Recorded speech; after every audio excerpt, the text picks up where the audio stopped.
Hello friends, मैं नीलम कुकरेती आज आपके साथ इस वीडियो में कुछ useful kitchen tips and tricks share करूंगी जिससे आपका किचन हमेशा साफ सुथरा, चमकदार और हाइजीनिक रहेगा। तो उम्मीद है आपको मेरे किचन टिप्स एंड ट्रिक्स पसंद आएंगे और अगर आपको ये पसंद आए तो प्लीज वीडियो को लाइक कर देना। तो चलिए स्टार्ट करते हैं आज के टिप्स एंड ट्रिक्स। चावल तो हम सभी के घरों में बनता है और अब बात आती है उसको स्टोर करने की। तो जब भी आप चावल स्टोर करें, ज्यादा क्वांटिटी में स्टोर करते हैं ताकि बार बार मार्केट से जाके खरीदना ना पड़े, तो सबसे पहले जिस भी टैंकी में आप उसे स्टोर कर रहे हैं उसको साफ कर दो और उसके बेस में 2 या 3 चम्मच नमक डाल दो। और इसके बाद जब आप चावल स्टोर करोगे तो कितने भी लंबे समय तक आप इसको यूज कर सकते हैं, क्योंकि ऐसा करने से इसमें घुन या कीड़ा बिल्कुल भी नहीं लगेगा। जब भी आप दूध को गर्म करते हो तो उसके बाद आपने देखा होगा पतीली में दूध नीचे इस तरीके से थोड़ा सा लगा रहता है। तो इसके लिए जब भी आप दूध को गर्म करें ना, तो हल्का सा जरा सा पानी डालना है और उसके बाद दूध को गर्म करो तो पतीली के तले में दूध जो है इस तरीके से चिपका नहीं होगा। दूध पे उबाल आने पर हम थोड़ी देर उसे जरूर पकाते हैं और उबाल आने पर दूध का तो ये हाल होता है कि वो अगर थोड़ी सी देर उसे छोड़ दें तो वो मुझे ढूंढने के लिए पतीली से बाहर आ जाता है। तो ये तो एक जोक था। तो आपने देखा होगा कि दूध जब हम गर्म करते हैं तो उबाल आने के बाद भी वो पतीली से बाहर गिरने को होता है। तो ऐसे में उबाल आने के बाद आप उसको सिम आंच करके और इस तरीके से एक भारी कड़छी उस पर डाल दो तो उस दूध जो है वो पतीली से बाहर नहीं आएगा। अब बात करते हैं भिंडी की। तो जब भी आप भिंडी की सब्जी बनाओ तो भिंडी धोने के बाद उसको न्यूज़पेपर में रखकर सुखा दो। तो इससे भिंडी जो है तो चिपचिपी नहीं बनती। और भिंडी के बारे में तो जितना बोला जाए कम है, क्योंकि भिंडी सबकी फेवरेट होती है, बच्चों को तो बहुत ज्यादा पसंद आती है। और मैं अपने घर की बात करूं तो मेरे घर में भिंडी बहुत ज्यादा बनती है। उसका रीजन यही है कि बच्चों को बहुत पसंद है। तो भिंडी चिपचिपी ना बने तो इसके लिए भिंडी जब आप बनाते हो तो उसमें मसाले ऐड कर दो, लेकिन जो नमक होता है वो लास्ट में ऐड करना चाहिए। जब भिंडी पक जाए ना तब लास्ट में नमक डालो तो भिंडी जो है चिपचिपी नहीं बने। किचन में कांच के बर्तन तो हम सभी के होते हैं और कई बार जल्दबाजी में वो हमारे हाथ से फिसल के टूट भी जाते हैं। और अगर हम उन्हें हाथ से उठाएं तो हाथ में हो सकता है कि हाथ में चुभ जाए, ना नुकसान हो सकता है। तो ऐसे में जो है कांच का अगर कोई बर्तन टूट जाता है तो उसको आटे की लोई तो हम सबके घर में फ्रिज में हमेशा ही रहती है। तो इस तरीके से आटे की लोई से उस कांच को आप उठाओगे तो वो कांच जो होता है बहुत जल्दी उसमें चिपक भी जाएगा, जल्दी से वो एरिया साफ भी हो जाएगा और कांच से आपको आपके हाथों को कोई नुकसान भी नहीं होगा। और कांच के बहुत बारीक पीस जो हाथ से नहीं उठाए जा सकते वो इस तरीके से इस पे चिपक जाते हैं। जब भी मैं कोई सब्जी बनाती हूँ तो उसमें मुझे लहसुन या अदरक डालना है तो मैं उसको इसी छोटी सी ओखली मैंने रखी हुई है तो इसमें कूटती हूँ, क्योंकि कूटने से ना लहसुन और अदरक का जो होता है टेस्ट बहुत अच्छा आता है सब्जी में।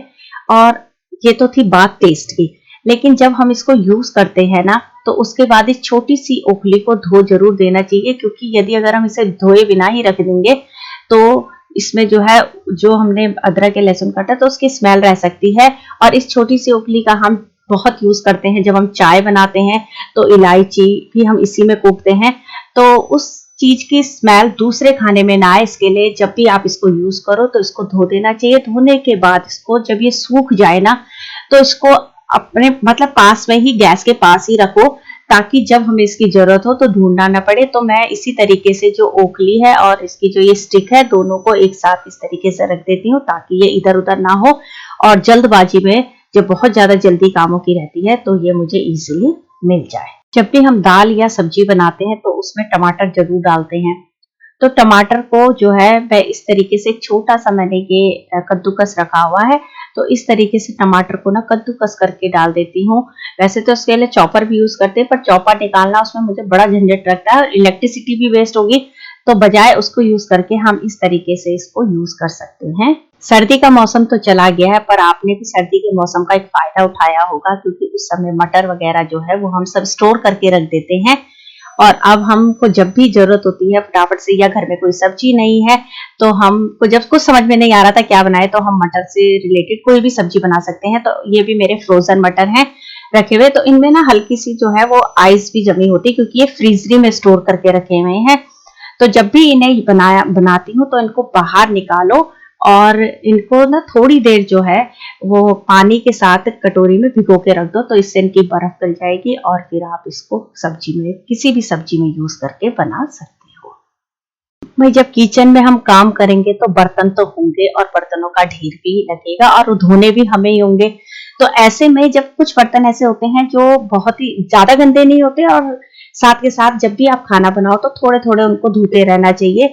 तो इससे क्या होगा, बर्तनों का ढेर नहीं लगेगा। कभी कभी आपके साथ भी होता होगा ना ऐसा कि जब आप दाल बना रहे हो और कुकर से बाहर दाल जो होती है गिर जाती है और गैस हमारा गंदा हो जाता है, या कभी कोई सब्जी गिर जाती है, कुछ भी हो सकता है, तो गैस हमारी गंदी हो गई है। तो उस टाइम पर ना उसको बिल्कुल वैसे छोड़ देना नहीं चाहिए कि इसको बाद में करेंगे। साथ के साथ अगर गैस गंदी हो गई है तो फटाफट उसको, जो आपका किचन में स्पंज है उससे फटाफट से उसको साफ कर दो। तो ऐसे में आपके लिए जो है वो काम बढ़ेंगे नहीं और इजिली शॉर्ट आउट, और साथ ही हमारी किचन क्लीन और हाइजीनिक रहेगी। और अब आप देख रहे होंगे कि यहाँ पर मैं जो है अपनी जो इलेक्ट्रिक केटल है उस पर पानी बॉईल कर रही हूँ। तो अभी आगे पता चलेगा आपको कि मैं इस पानी का क्या यूज करूंगी। तो इसमें मैंने डाल दिया है, पानी बॉईल हो गया तो उसमें मैंने डाल दिया 1 चम्मच नमक। और अब इससे मैं जो हमारा सिंक है उसमें इसको डाल दूंगी। ऐसा इसलिए किया है कि सिंक जो है पाइप में जो है गंदगी फंसी रहती है और वो गंदगी जो है किसी कैंची से नहीं आएगी, किसी चाय पत्ती के पेस्ट से नहीं आएगी। तो इस तरीके से गर्म पानी के साथ अगर आप नमक को डालोगे ना तो देखो पाइप में जितनी गंदगी थी वो पाइप से बाहर आ गई और हमारा जो किचन है वो भी क्लीन रहेगा और एकदम हाइजीनिक रहेगा। तो सिंक इस तरीके से साफ हो जाएगी हमारी। दूध तो हम सभी के घरों में आता है और जब दूध में मलाई जम जाती है तो वो भी हम सबके साथ समस्या होती है कि उसका क्या करें, क्योंकि ज्यादातर जो मलाई होती है वो बच्चे पसंद नहीं करते। तो ऐसे में जो है मैं भी उस मलाई को एक बर्तन में स्टोर कर लेती हूँ।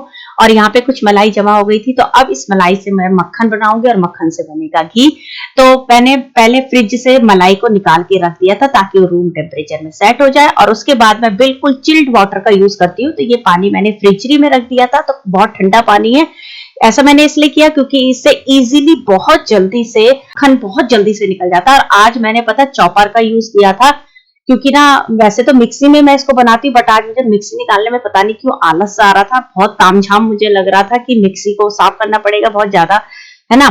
तो वो प्रोसेस मुझे ज्यादा बड़ा लग रहा था। तो ऐसे में छोटा सा है चॉपर, तो मैंने इसी में ये जो है मक्खन बना दिया और देखो एकदम से बहुत जल्दी से मक्खन बन गया था मिक्सी का बिना यूज करे हुए।